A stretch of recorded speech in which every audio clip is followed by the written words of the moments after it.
क्या हाल है बाबा जी? वालेकुम अस्सलाम। कैसे हैं आप? खरीद हैं?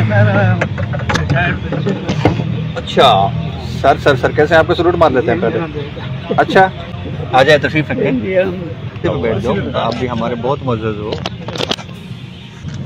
राव साहब, ये मोहम्मद अनवर है, रिटायर्ड प्रिंसिपल भी हैं, बुज़ुर्ग हैं।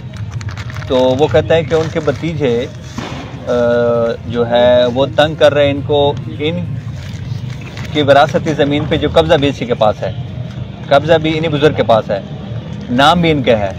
आप कोई भतीजा है इनका, वो इनको तंग कर रहा है और संगीन नताज के धमकी भी दे रहा है और ये और वो सारा कर रहा है। ये थाने आपके पास नहीं है, मेरे पास आ गए हैं, लेकिन आपने इनका मसला हल कर देना है, ठीक है? अख्तर हुसैन के बेटे हैं, जो भी है, आपने जाना है, वो तो बुजुर्ग है, उनको ना लेके जाए थाने, ठीक है? आप जाए थाने, एसएचओ को मैंने बता दिया है, कल मैं एसएचओ से पूछूंगा, ठीक हो गया जी? ठीक है जी, एसएचओ को मैंने बता दिया है। हाँ, वो एसएचओ के पास आप लोग नहीं गए, इंशाल्लाह आपका मसला हम हल करेंगे, ठीक है? आपके भतीजे आपको बिल्कुल तंग नहीं करेंगे, जमीन आपके नाम पे है, आपके कब्जे में है, किसी की जरूरत नहीं हो सकती को आप उसको ले लें। भतीजे आपके जितने भी बदमाश हो, हम उसकी बदमाशी भी निकालेंगे, डेंट पेंट करेंगे, ठीक है जी? हमें दुआ में याद रखिएगा।